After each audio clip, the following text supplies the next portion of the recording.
Hello दोस्तों, आज मैं आपको जो कहानी सुनाने जा रही हूँ, ये कहानी है कंगना परी के जादुई कंगन की। तो चलिए दोस्तों, देखते हैं आज की ये कहानी। एक बार की बात है, मनीषा और रेखा गांव के सबसे अमीर व्यापारी प्रताप सिंह की बेटियां थीं। वो दोनों बहुत नक्चड़ी थीं। उन दोनों का ध्यान हमेशा अपने कपड़ों और अपनी सुंदरता पर ही रहता था। मैं तो दूध की तरह गोरी हूँ, मेरे ऊपर सुनहरे कंगन खूब जमेंगे, इसलिए मैं मौसी की शादी में सुनहरे कंगन ही पहनूंगी। तुम गोरी भले ही हो, लेकिन चेहरा तो मेरा ज्यादा खूबसूरत है। मैं तो चांदी के कंगन पहनूंगी, तुझसे ज्यादा लड़के तो मेरे ऊपर ही मरेंगे। मेरे पास एक आइडिया है, हम एक काम करते हैं, हम वो दोनों कंगन सारिका की शादी में पहनेंगे। वहाँ पर हमारी सारी सहेलियाँ भी रहेंगी। आज मौसी की शादी में तो हम दोनों ब्रेसलेट ही पहनकर चलेंगे। उसके बाद मनीषा और रेखा अपनी माँ के पास आकर उनसे कहती हैं, हम अब और कितनी देर में जाएंगे मम्मी, बहुत लेट हो रहा है। अरे ये काम वाली आज पता नहीं कहाँ रह गई, इतनी देर हो गई है अभी तक नहीं आई। सरोजनी और उसकी बेटी लक्ष्मी प्रताप सिंह के घर में नौकरानी का काम किया करती थी, लेकिन आज सरोजनी और लक्ष्मी थोड़ी देर से काम पर पहुंची। क्यों आंटी जी, कहाँ मर गई थी आप? इतनी देर हो गई है, हम कब से आपका इंतजार कर रहे हैं। माफ करना मैम साहब, मेरी तबीयत बहुत खराब है, मैं अभी थोड़ी देर में ही घर चली जाऊंगी। मेरी बेटी लक्ष्मी ही आज सारा काम करेगी। ठीक है लक्ष्मी, जल्दी जाकर खाना बना, हम लोग अपनी मौसी की शादी में जा रहे हैं। हमें बहुत तेज भूख लग रही है, पता नहीं शादी में खाना कब मिलेगा। उसके बाद सरोजनी वहाँ से चली जाती है और लक्ष्मी खाना बनाने के लिए चली जाती है। फिर खाना खाने के बाद मनीषा और रेखा का परिवार शादी में चला जाता है और लक्ष्मी पूरे घर में अकेली ही रह जाती है। मनीषा और रेखा के पास बहुत सारे कंगन थे, वो सारे कंगन बेड पर रख कर ही चली जाती हैं। लक्ष्मी ने इतने सुंदर सुंदर कंगन पहली बार देखे थे, वो उन कंगनों को देखकर बहुत खुश हो जाती है। अरे वाह, कितने सुंदर सुंदर कंगन हैं। क्या एक कंगन पहन कर देखूं? नहीं नहीं, अगर कोई आ गया तो? अरे नहीं, कोई भी नहीं आएगा, वो लोग तो शादी में गए हैं, मैं तो जल्दी से पहन लेती हूँ। लक्ष्मी ने कई घंटे यही सोचने में बिता दिए कि वो कंगन पहनने चाहिए या नहीं। अंत में उसने निर्णय लिया कि वो एक कंगन पहनकर देखेगी। लेकिन जैसे ही लक्ष्मी ने उसमें से एक कंगन पहने कि तभी मनीषा और रेखा घर लौट आईं और उन्होंने लक्ष्मी को अपने कंगन पहने हुए देख लिया। तेरी इतनी हिम्मत कि तूने हमारे कंगन पहने? गरीब सड़ी हुई बदबूदार नौकरानी, चल निकल यहाँ से। उसके बाद मनीषा और रेखा लक्ष्मी के बाल पकड़कर उसकी खूब पिटाई करने लगती हैं। चल निकल जा हमारे घर से, अब कभी अपनी शक्ल मत दिखाना, वरना मार मार कर भूत बना दूंगी तुझे। फिर लक्ष्मी रोते हुए वहाँ से चली जाती है और जंगल में जाकर एक नदी के किनारे जाकर बैठ जाती है और रोने लगती है। पिटाई से उसके शरीर पर कई घाव हो गए थे और उसे बहुत तेज दर्द हो रहा था। तभी उस नदी के पास एक परी आ जाती है और परी को देखकर लक्ष्मी हैरान हो जाती है। डरो मत बेटा, मेरा नाम कंगना परी है। क्या हुआ, तुम कौन हो बेटा और इतना क्यों रो रही हो? बताओ मुझे, मैं तुम्हारी मदद करूंगी। फिर लक्ष्मी कंगना परी को सारी बात बताती है कि क्या हुआ था। ये लो, तुम मेरे जादुई कंगन पहन सकती हो। इन कंगनों में से कोई एक कंगन अपने लिए चुन लो। अरे परी जी, आप परियां भी कंगन पहनती हो क्या? मुझे तो पहली बार पता चला। हाँ हाँ, हम हमेशा नहीं, लेकिन उत्सव के समय हम कंगन पहनती हैं। उसके बाद लक्ष्मी कंगना परी के कंगनों में से एक कंगन चुन लेती है। लक्ष्मी, ये मेरा जादुई कंगन है, इसे पहनने के बाद तुम जिसे भी छुओगी उसकी सारी बीमारियाँ बिल्कुल ठीक हो जाएंगी। कंगना परी लक्ष्मी को अपना जादुई कंगन देकर वहाँ से अपने परीलोक वापस चली जाती है। उसके बाद लक्ष्मी वो कंगन लेकर अपने घर वापस आ जाती है और अपनी माँ को जादुई कंगन के बारे में सारी बातें बताती है। फिर जब लक्ष्मी ने कंगना परी के जादुई कंगन पहने तो उसके सारे घाव ठीक हो गए। माँ, आप भी कंगना परी के इस जादुई कंगन को पहन कर देखो, क्या पता आपकी बीमारियाँ भी ठीक हो जाएं। लक्ष्मी की माँ सरोजनी जैसे ही उस जादुई कंगन को पहनती है तो उनकी सारी बीमारियाँ दूर हो जाती हैं। माँ, इस जादुई कंगन की वजह से हम गांव वालों की बहुत मदद कर सकते हैं, उनकी सारी बीमारियाँ दूर कर सकते हैं। हाँ बेटा, गांव में बहुत लोग बीमार हैं जो अपना इलाज नहीं करा सकते। अगर हम ये कंगन उन्हें पहनाते हैं तो वो लोग बिल्कुल ठीक हो जाएंगे, लेकिन हमारे गांव के मर्द ये कंगन नहीं पहनेंगे बेटा। कोई बात नहीं माँ, कंगना परी ने कहा था जब मैं ये कंगन पहनकर किसी को छूंगी तो उनकी बीमारियाँ भी बिल्कुल ठीक हो जाएंगी। फिर लक्ष्मी कंगना परी के जादुई कंगन से गांव के बीमार लोगों को ठीक करने लगी और उधर मनीषा और रेखा के पिता को बिजनेस में बहुत बड़ा लॉस होने के कारण उन्हें हार्ट अटैक हो गया। डॉक्टरों ने कह दिया कि वो प्रताप सिंह को नहीं बचा पाएंगे। फिर एक दिन अचानक मनीषा और रेखा को कंगना परी के जादुई कंगन के बारे में सब कुछ पता लगता है, तो वो दोनों जल्दी से लक्ष्मी के घर पहुंचती हैं और लक्ष्मी के पैरों पर गिरकर गिड़गिड़ाने लगती हैं।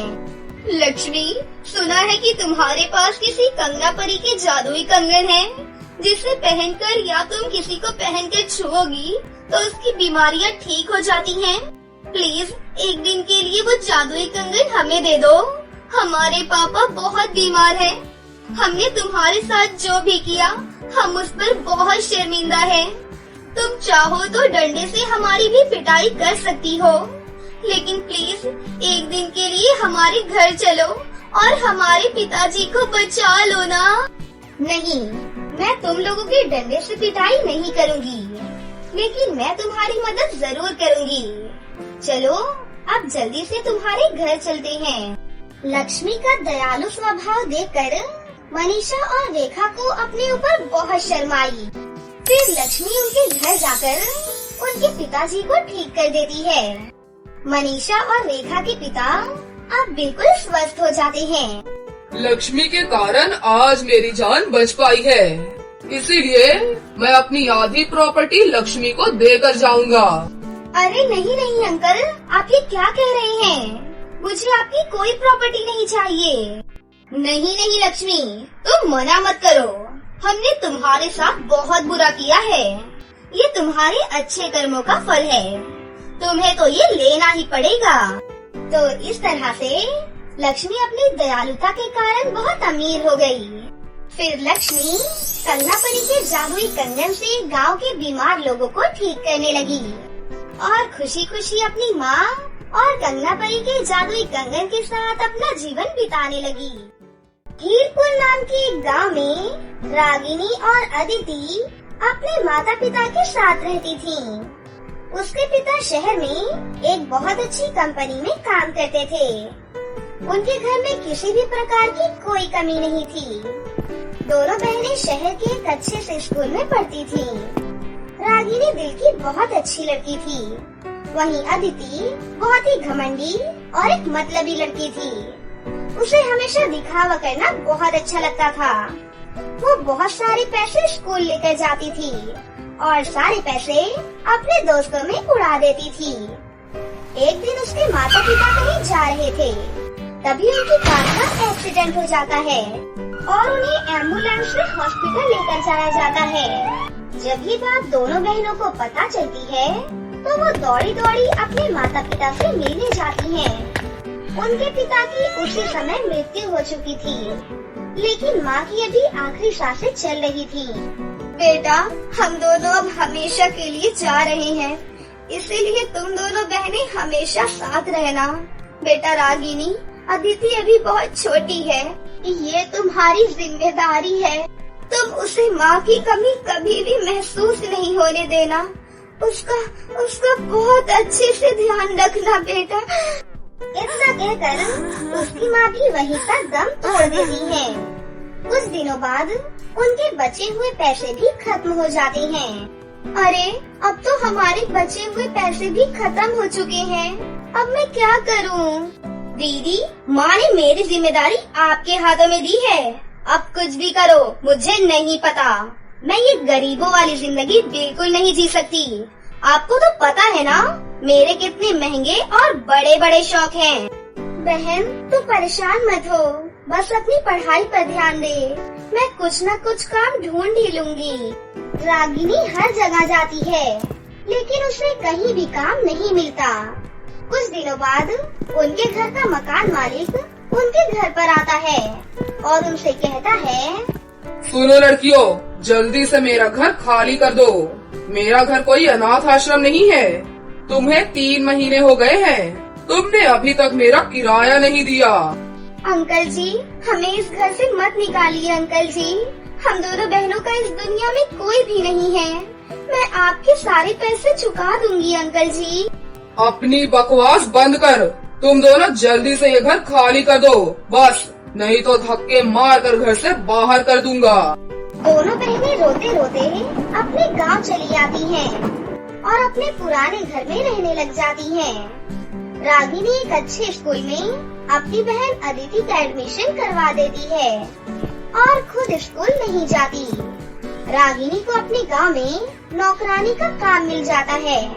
साथ ही साथ रागिनी सिलाई का भी काम करती थी। वहीं उसकी बहन अदिति अभी भी बिल्कुल पहले जैसी ही थी। अरे तुम सबको पता है, पहले मैं शहर के एक बड़े स्कूल में पढ़ती थी, लेकिन मुझे गांव बहुत पसंद है। शहर में इतना ज्यादा पॉल्यूशन है, इसीलिए मैंने अपने पापा को कहा कि मुझे गांव लेकर चले। इसीलिए मैं गांव आ गई। अरे वाह, फिर तुम तो बहुत अमीर हो अदिति। इस गांव में सबसे अमीर शायद तुम ही हो। और नहीं तो क्या, सबसे अमीर यहाँ मैं ही हूँ। अदिति के नए नए खर्चे अब बढ़ते ही जा रहे थे। वो हमेशा ब्रांडेड कपड़े पहनती थी और दोस्तों के साथ घूमती रहती थी। एक दिन अदिति स्कूटी से अपने स्कूल जा रही थी। तभी उसकी बहन रागिनी उससे कहती है, अरे गुड़िया, मुझे अपने स्कूल के पास छोड़ देना। स्कूल से बाजार बस थोड़ी ही दूर है, मुझे कुछ कपड़े लेने हैं। ओहो दीदी, आपके अंदर से कितनी गंदी बदबू आती है, छी। लेकिन चलो कोई नहीं, लेकिन थोड़ा सा हट के बैठना। चलो।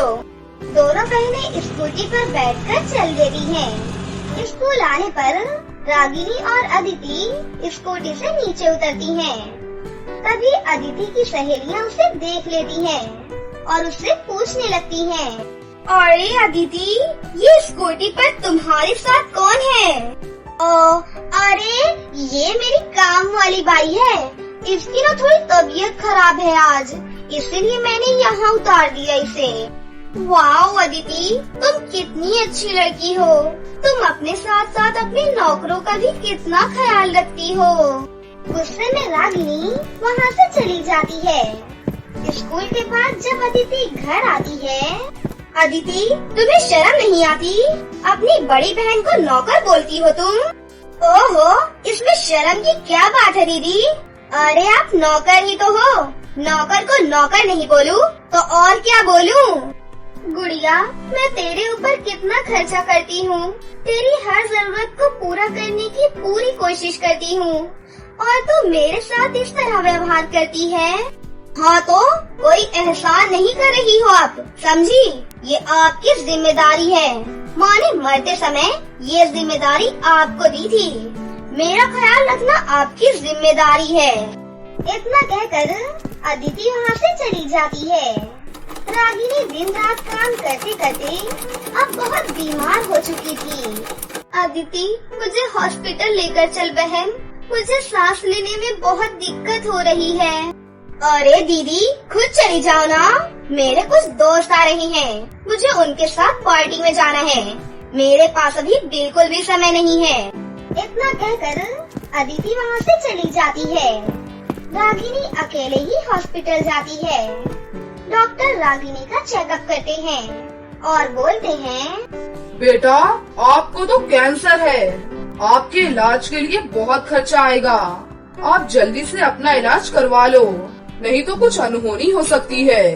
नहीं डॉक्टर, मुझे इलाज नहीं करवाना, मेरे पास इतने पैसे नहीं है डॉक्टर, थैंक यू। इतना कहकर रागिनी अपने घर वापस आ जाती है। इसी तरह काफी दिन और बीत जाते हैं। एक दिन अदिति की सहेली तन्वी उसके पास आती है। अरे अदिति, कुछ दिनों बाद मेरी बहन की शादी है, उस शादी में तुम्हें जरूर आना है। और हाँ, शादी में सबको लहंगा और कंगन पहनना है, इसीलिए तुम भी लहंगा और कंगन पहन कर आना। वैसे भी तुम तो बहुत अमीर हो, तुम तो सबसे सुंदर और सबसे महंगा ही लहंगा और कंगन पहन कर आओगी। अरे पैसों की कमी थोड़ी ना है मेरे पास, तुम चिंता मत करो, मैं लहंगा और कंगन पहन कर ही आऊंगी। सबसे सुंदर और ब्रांडेड लहंगा और कंगन मेरा ही होगा। अदिति अपने घर जाती है और अपनी दीदी से बोलती है, दीदी मुझे जल्दी से कुछ पैसे दे दो, मुझे अपने लिए ब्रांडेड लहंगा और कंगन खरीदना है। मेरी फ्रेंड की बहन की शादी है, मुझे उसमें लहंगा और कंगन पहनकर जाना है। अदिति मेरे पास पैसे नहीं है बहन, थोड़े पैसे थे, वो मेरी दवाई और इलाज में खर्च हो गए। अरे आपको दवाई लेने की क्या जरूरत थी दीदी, मुझे तो आप कहीं से भी बीमार नहीं लगती। अरे इतनी हट्टी कट्टी नजर आती हो, फालतू में ही फिजूल खर्ची करती रहती हो। मेरी चीजों के लिए तो आपके पास बिल्कुल भी पैसे नहीं होते। मैं सच बोल रही हूँ बहन, मेरे पास कोई पैसा नहीं है। मैं एक काम करती हूँ, तेरे लिए लहंगा खुद सिल देती हूँ और माँ का कंगन भी दे देती हूँ। अरे आपने मुझे अपनी तरह गवार समझा है क्या, जब मैं आपका सिला हुआ घटिया लहंगा और माँ का पुराना कंगन पहनकर जाऊंगी? सब मुझ पर कितना हंसेंगे, ये पता है आपको। गुस्से में अदिति अपने कमरे में चली जाती है और रागिनी पूरी रात बैठकर एक सुंदर सा लहंगा सिल देती है और अपनी माँ का कंगन भी रख देती है। अगले दिन अदिति फिर से पैसे लेने आती है।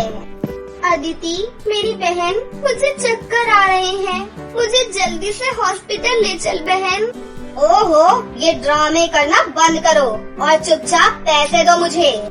रागिनी कुछ भी नहीं बोल पाती। तभी अदिति गुस्से में रागिनी को धक्का दे देती है और रागिनी जमीन पर गिर जाती है और गुस्से में अदिति वहाँ से चली जाती है। अदिति जब शाम को घर वापस आती है तो वो देखती है कि उसकी बहन रागिनी मर चुकी थी। अब अदिति पूरी तरह से अकेली रह जाती है। धीरे धीरे उसका सारा खाने का सामान और पैसे भी खत्म हो चुके थे। अब वो जगह जगह खाना मांगने लगी थी, लेकिन कोई भी अदिति को अब खाना भी नहीं देता था और ऊपर से उसके सभी दोस्त उसका मजाक भी उड़ाने लगे थे। मुझे माफ कर दो दीदी, मैंने आपके साथ बहुत गलत किया। आपने हमेशा मेरी सारी शर्तें पूरी की, लेकिन मैंने कभी भी आपको इज्जत नहीं दी। मुझे माफ कर दो दीदी, मुझे माफ कर दो। एक दिन अदिति अपनी बहन का सिला हुआ लहंगा और कंगन भी पहन लेती है। आज अगर दीदी होती तो मेरे लिए कितना अच्छा अच्छा खाना बनाती, मेरे साथ बैठकर खाना खाती। आज मुझे इतनी जोर से भूख लगी है, कोई मुझे खाना भी नहीं देता। क्या करूं मैं भगवान, क्या करूं? तभी उस लहंगे से एक आवाज आती है, मेरी बहन मैं यही हूँ और ये एक जादुई लहंगा है, ये तुम्हारी सारी इच्छाएं पूरी करेगा। उसके बाद से अदिति खुशी खुशी उस जादुई लहंगे के साथ रहने लग जाती है। अब अदिति लहंगे की सहायता से गरीब लोगों की मदद करने लगी थी और खुशी खुशी अपनी बहन के लहंगे के साथ रहने लगी थी। तो दोस्तों, कैसी लगी आपको हमारी ये कहानी? अगर आपको हमारी कहानी अच्छी लगी हो तो इसे जरूर लाइक करें, साथ ही हमारे चैनल को सब्सक्राइब भी कर लें और बेल आइकन को दबाना ना भूलें। मिलते हैं अगली वीडियो में। धन्यवाद।